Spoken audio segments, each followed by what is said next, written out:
administration naglabas ng sama ng kanyang loob sa mala-otoritarianismong hakbang ng kasalukuyang administrasyon sa Davao City. Narito ang aking balita. Davao City. First time in the history sa Davao City. You are now under siege. The presence of the Special Action Forces, 2 battalions, is a manifestation of takeover in the city. This is what we call now a police state.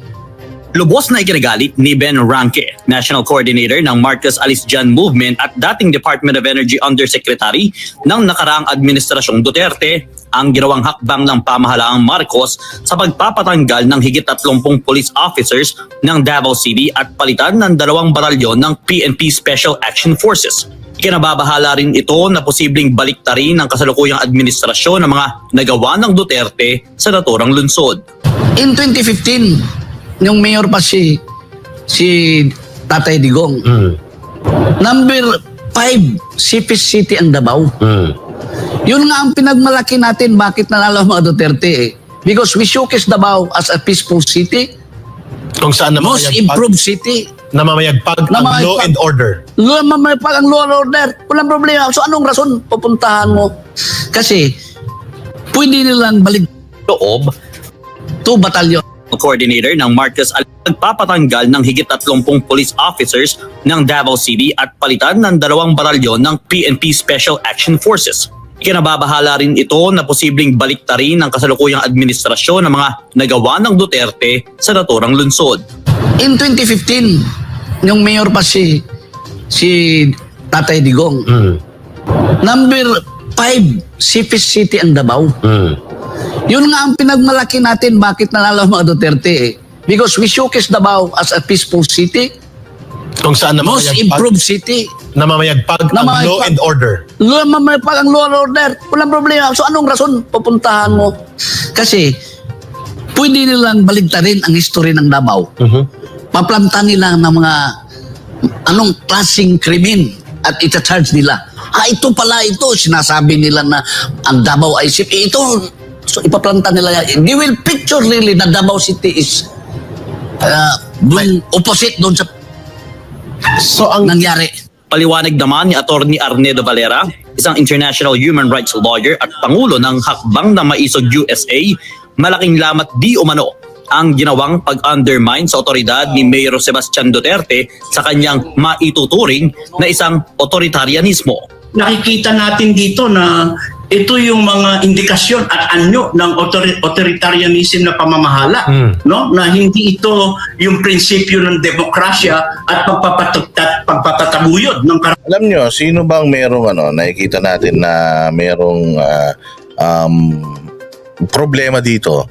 Is it the administration of Bongbong Marcos? I do think that it's the administration of Bongbong Marcos who's doing this to Davao and Mindanao. Kung meron mang gustong sirain ang mga Duterte, ayan ay ang mga dilawang tae. At saka syempre, yung may pangarap na tumakbo at maging presidente ng Pilipinas. Sino yan?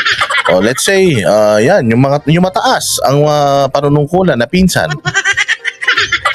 Yan, gusto nilang mako. Kasi it doesn't make sense for Bongbong Marcos to do this to Davao. Kasi nga, presidente na siya eh. Kung ang pag-uusapan natin is walang tsa-tsa, yung 2028 matatapos siya nun.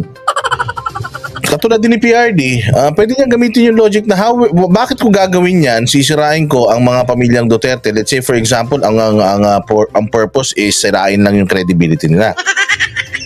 Durugin sila para pagdating ng 2028 ay hindi na sila popular. So what's gonna be in it for me? Presidente ako, outgoing na ako, so hindi naman nahahaba yung termino ko kahit gawin ko yan. So what's the sense? Anong catch? Kaya nga mga bossing, ang gumagawa nito, ang mga nagfa-facilitate nito at yung nag-i-impluwensya sa presidente natin na gumawa nito, na gawin ito, walang iba kundi yung mga nasa paligid niya na pangarap din maging presidente ng Pilipinas. Tama ba? Tama ba? Kasi,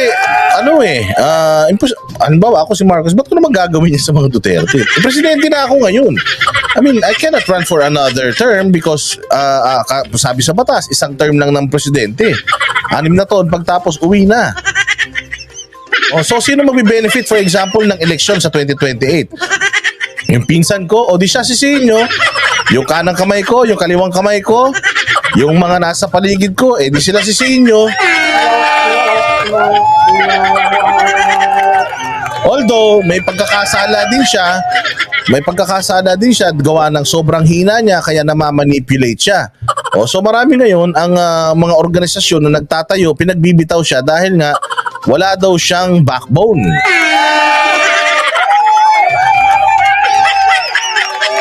Sabi nga ni Joyce Kabasbas, dapat si BBM mismo ang pipigil dyan kung di rin lang niya gusto yon. Kaya lang syempre, pipigilan mo ba yung pinsan mo? Katulad nga na sinabi ko sa inyo, hindi ba mismong atin na yan, sa pelikula na. Sinasabi talaga na may katamaran yan. Hindi ba? So, wala akong paki sa inyo, bahala kayo. Gusto mo maging presidente, work on it. Sino gusto mo siraan, bahala ka sa buhay mo yan. Pero hinahayaan lang ni Marcos yung mali niya. Maaaring ang ganito, maaaring ang shielded si Presidente Marcos. Ang ibig ko sabihin maaaring hindi niya nga alam yung totoong istorya. Out of touch baga. Out of touch sila. Kasi talagang hindi nila alam Parang pag tinatanong mo sila, laging, mahirap ba Pilipinas? Hindi. Ganda-ganda ng mga ginagawa natin ganito, ganyan.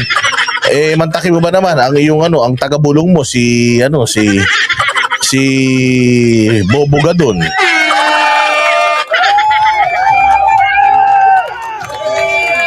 So para sa akin, ang gumagawa nito sa Davao ay yung makapangyarihan na may pangarap din na tumakbo sa pagkapangulo sa 2028 na wala namang kapag-apag-asa. Kaya nga kayo mga bossing, lalo na din sa buong mundo at kayo mga OFW, bumoto kayo, parang awa nyo na.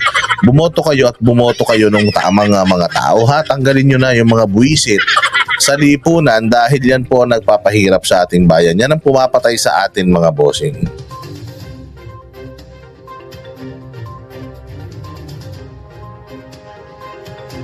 And we can justify it under the law. Sa kabilang banda naman ay nanawagan si Ranque sa kanyang mga kababayang Davaoeños na To stand, to speak up, stand for the truth.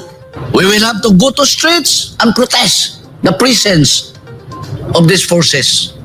Alam naman natin na si Marcos Jr. ang papadala dyan para i-silence kayong lahat dyan. Ang lungsod na nasayod, mao'y makahatag kusog sa atong demokrasya.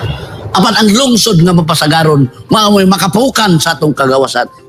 para sa Diyos at Palakpakan. So napakaganda ng mga sinabi.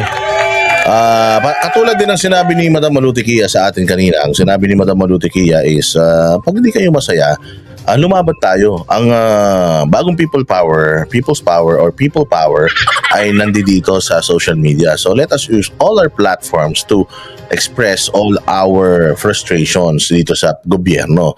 I mean, let us not go directly to Malacanang. We have to also look at yung mga secretaries dahil yan ang mga kawatan dyan.